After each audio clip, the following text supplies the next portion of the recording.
In question 1, we've got that y is 4x cubed minus 5 over x squared, and we need to find dy dx. So the first thing to do is write y in index form. So it's 4x cubed minus 5x to the negative 2. So to find dy dx, I simply multiply by the power and deduct 1 from the power. So this will be 4 times 3x squared minus 5 times minus 2x to the minus 3. We need to simplify this expression. So 4 times 3 is 12x squared plus 10x to the negative 3. In part B, we need to find the integral of y with respect to x. So this is simply the integral of 4x cubed minus 5x to the minus 2 dx. Remember that in integration we increase the power by 1 and we divide by the new power. So this will give me 4x to the power of 4 over 4 minus 5x to the minus 1, because if I increase the power of negative 2 by 1, this takes me to negative 1, divided by negative 1, and don't forget the constant of integration. Simplifying this will give me x to the 4 plus 5x to the minus 1 plus c. Question 2, we've got 3 to the minus 1.5 is a root 3, and we need to find the exact value of a. So let's start by writing exactly what we have. So we know that root 3 simply means 3 to the half. So we have 3 to the minus 3 over 2 is a times 3 to the half. So I will isolate a by dividing both sides by 3 to the half, taking me to 3 to the minus 3 over 2 divided by 3 to the half is equal to a. I know that when we've got division with a common base, then we subtract the indices. So this means that 3 to the minus 3 over 2 minus a half is equal to a. So 3 to the minus 2 is equal to a. So this is obviously 1 over 3 squared, which means that a is 1 over 9. In part B, we are asked to simplify 2x to the half all raised to the power of 3 over 4x squared. So I need to be careful with the rules of indices here. So starting with what we have, we can see that this is 2 to the 3 times x to the 3 over 2, because when I've got a power to a power, I multiply the indices together, and a half times 3 gives me the 3 over 2. In the denominator, we've got the 4x squared. So this is 8x to the 3 over 2 over 4x squared. Now the 8 with the 4 obviously simplified to give me the 2, and the x to the 3 over 2 over x squared, I subtract the indices. 3 over 2 minus 2 is minus a half, so this is 2x to the minus a half. These simultaneous equations to be solved, I will start by taking the simpler of the two, the linear. So y plus 4x plus 1 is equal to 0. I will make y the subject, so y is negative 4x minus 1, and I will be substituting this into the second quadratic equation.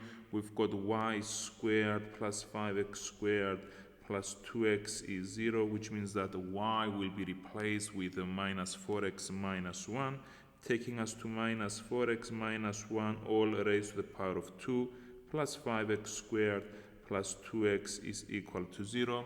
The minus 4x minus 1 all squared can be written as minus 4x minus 1 times minus 4x minus 1 plus the 5x squared plus the 2x is equal to 0. I will expand. I get 16x squared plus 4x plus 4x plus 1 plus 5x squared plus 2x is equal to 0.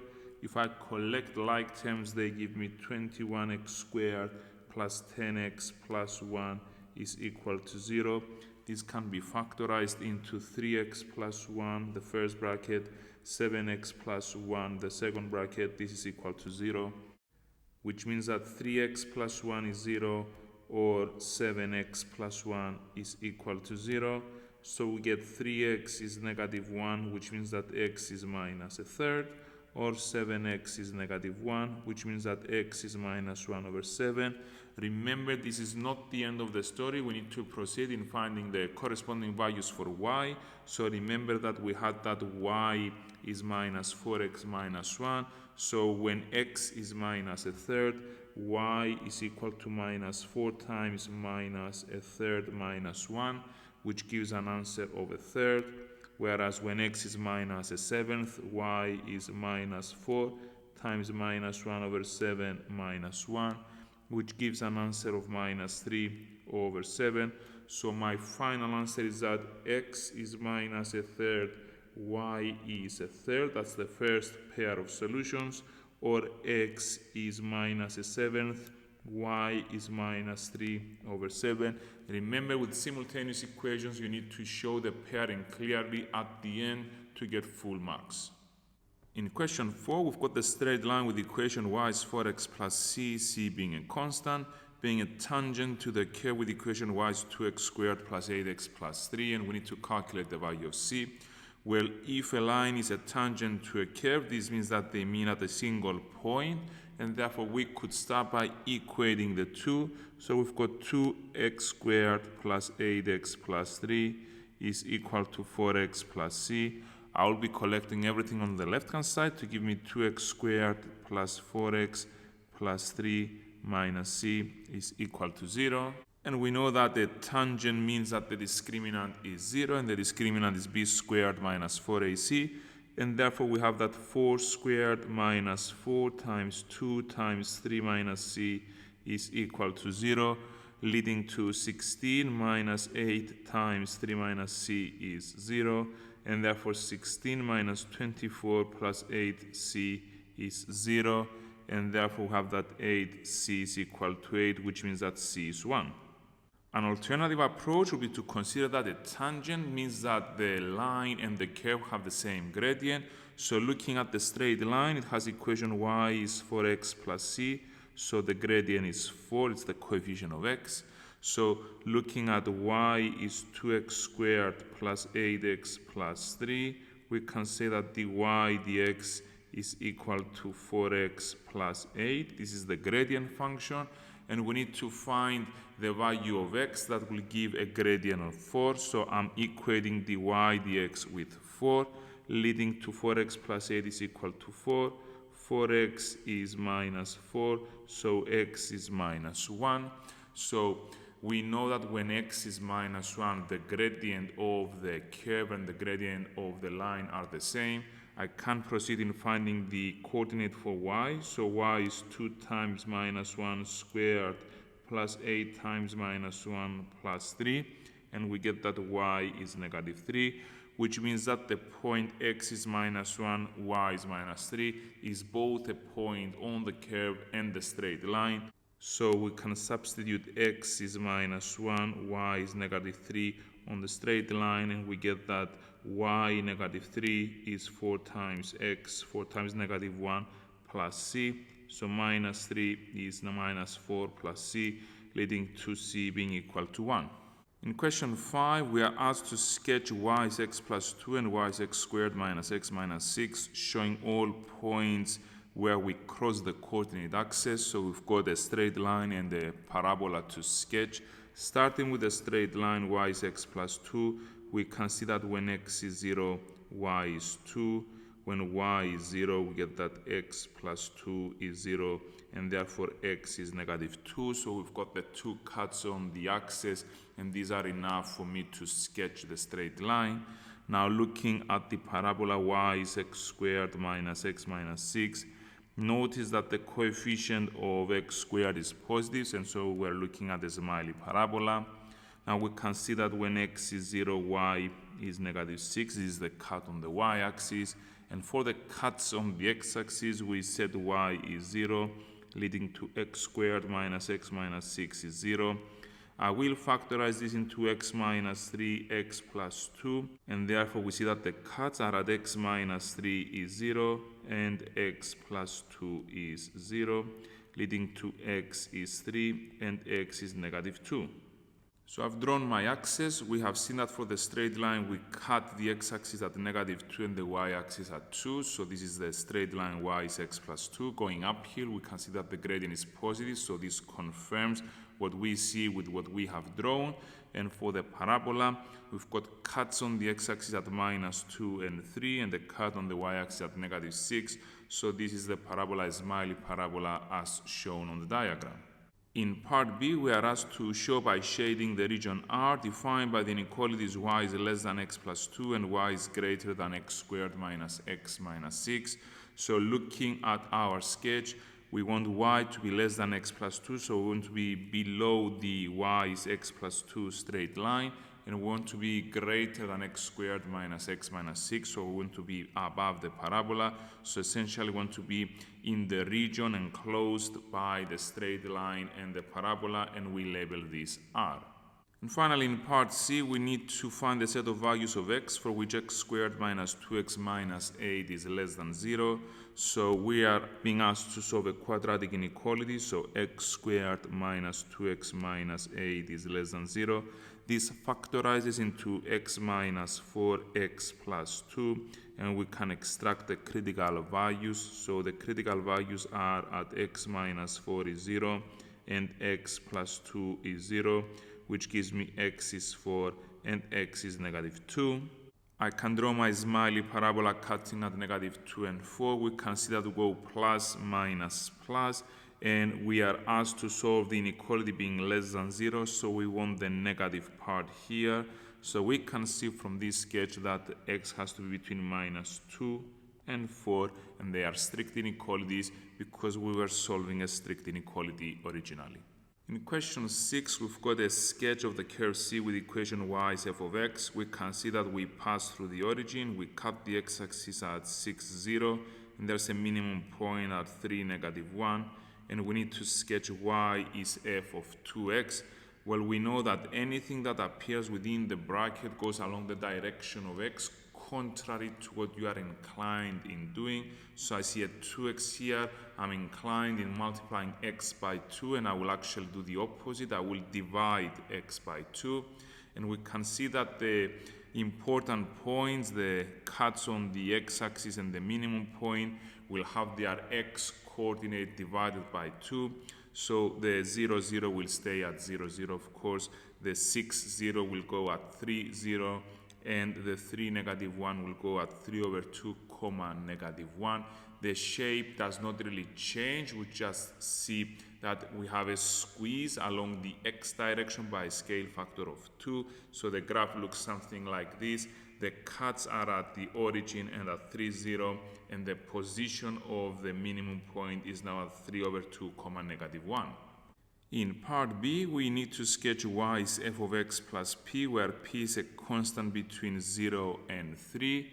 So again, this is a transformation along the x direction. I'm inclined in adding p to x, and I will actually do the opposite. So I will be deducting p from x, and we know that since p is positive, then we need to do x minus p. So we can see that the origin will now go to minus p, 0.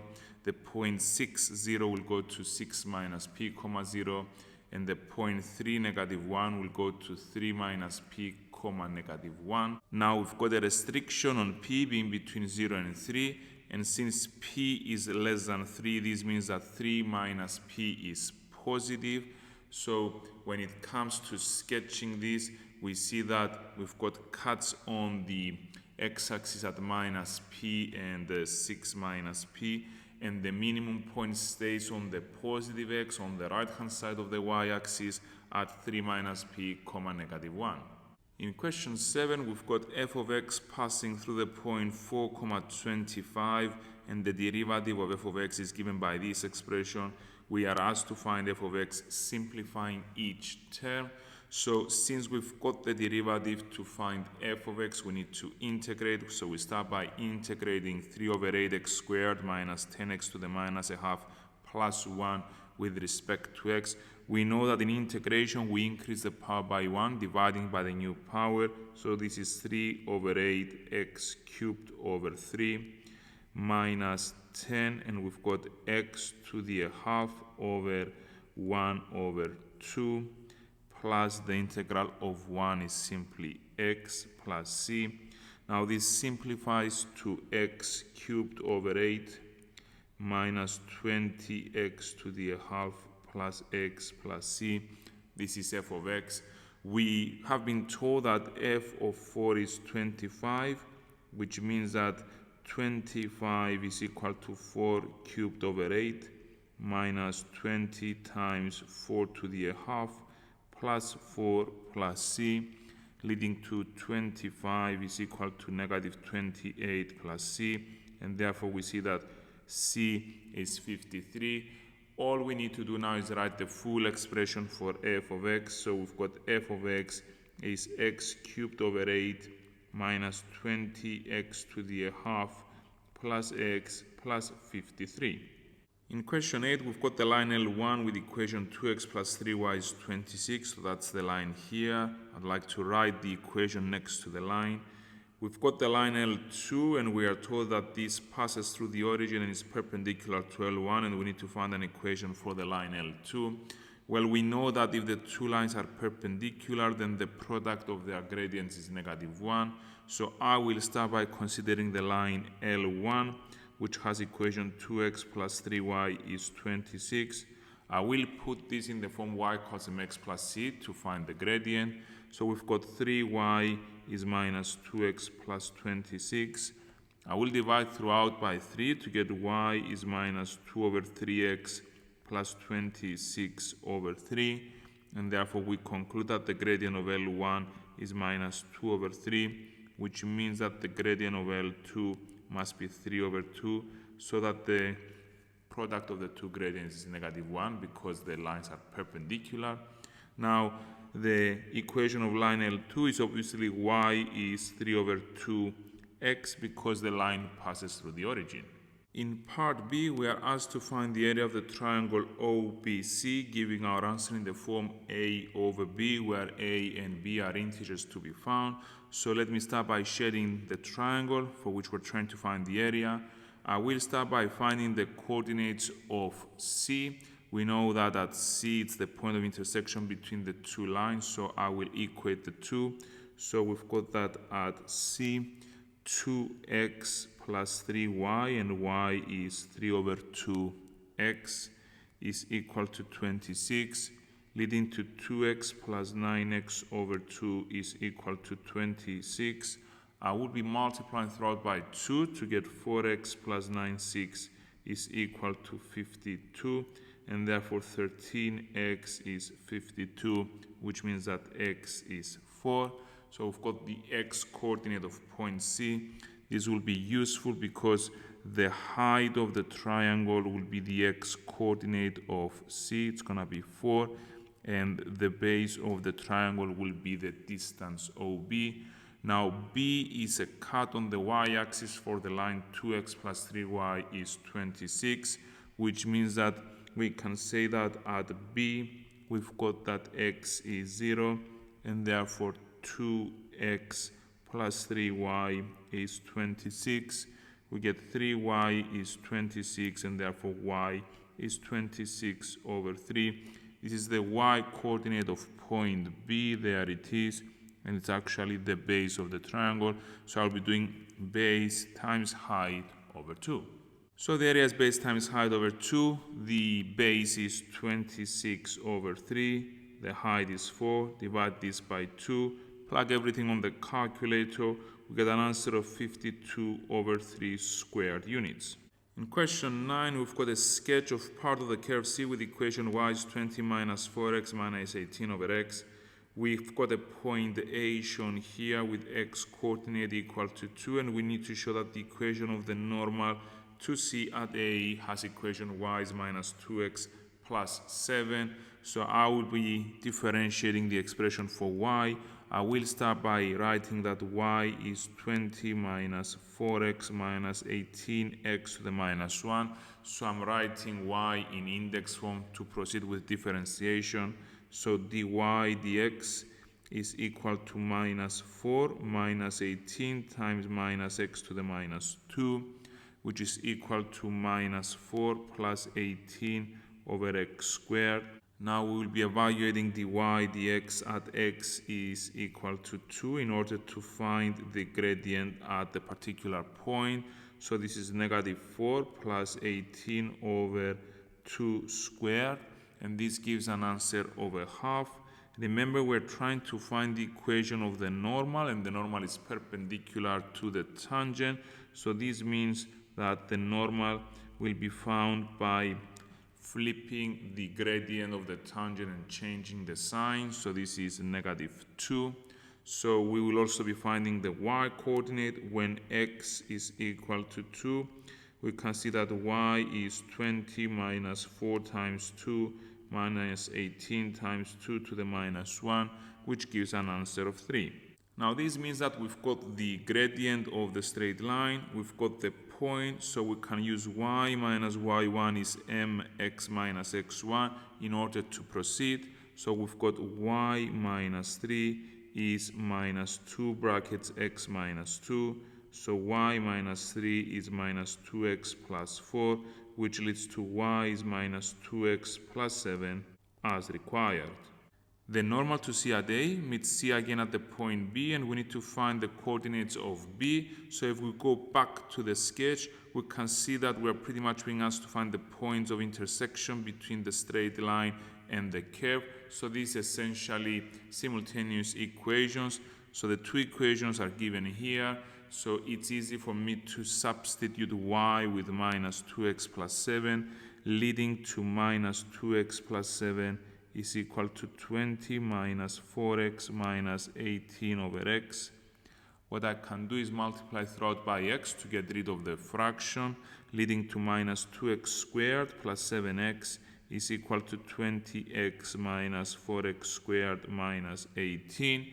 I will be collecting everything on the left hand side, giving me 2x squared minus 13x plus 18 is equal to 0. Now this factorizes to 2x minus 9, the first bracket, the second bracket x minus 2, and this is equal to 0, which means that 2x minus 9 is equal to 0, or x minus 2 is equal to 0. So we've got 2x is equal to 9, which leads to x is 9 over 2. And x minus 2 is 0 means that x is 2. And this is obviously the point A.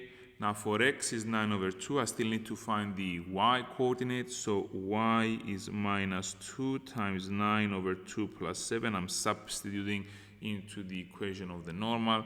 This gives me y to be negative 2, and therefore we conclude that point B has coordinates 9 over 2, negative 2. In question 10, we've got the triangle XYZ shown here with the sides being 4, 6, and 9. And we're being asked to show that the angle alpha shown here is 2.22 radians. So I will be using the cosine rule because I've got the lengths of all three sides. So starting from the side opposite the angle of interest, so starting from 9, we can say that 9 squared is equal to 4 squared plus 6 squared minus 2 times 4 times 6 cos alpha. This leads to 81 is 16 plus 36 minus 48 cos alpha, and therefore we get 48 cos alpha is equal to minus 29, leading to cos of alpha being minus 29 over 48. So alpha will be found by doing shift cos of minus 29 over 48. Plug this on the calculator, we get 2.219516 ... which gives me 2.22 to 3SF as required. Remember that when we have to show an answer to a particular degree of accuracy, you need to have an intermediate line that gives more accuracy, and therefore you justify the rounding to the given answer. In part B, we need to find the area in square centimeters of the major sector XZWX. So this is the sector here, the major sector. We have already found the angle here to be 2.22, and therefore the angle over here is 2 pi minus 2.22. Now recall that if we're working in radians, then the area of a sector is simply given by a half r squared theta. So in our case, the area will be a half times the radius, which is given to be 4, times the angle theta, which is 2 pi minus 2.219516 dot dot dot. If I plug this on the calculator, I get 32.50935 dot dot dot, which is 32.5 square centimeters. Now the region shown shaded in figure 4 is to be used as a design for a logo, and we need to calculate the area of this logo. So if we go back to the diagram here, it's going to be the area of the sector plus the area of the triangle shown here. So we've got the area of the sector from before, it's 32.50935, and the area of the triangle, I will be using a half AB sine C, so a half times 4 times 6 times sine of the angle, which is 2.219516 dot dot dot. If I plug this on the calculator, I get 42.1 square centimeters to 3SF, but the examiner is also accepting the 42.0 square centimeters. It has to be though in 3SF. And finally, in part D, we need to find the perimeter of the logo. So if we go back to the diagram once more, we've got the length of the major arc here, we've got the 9, and the distance WY is simply the 6 minus 4, which is equal to 2. So remember that if we are in radians, then the length of the arc is simply given by r theta.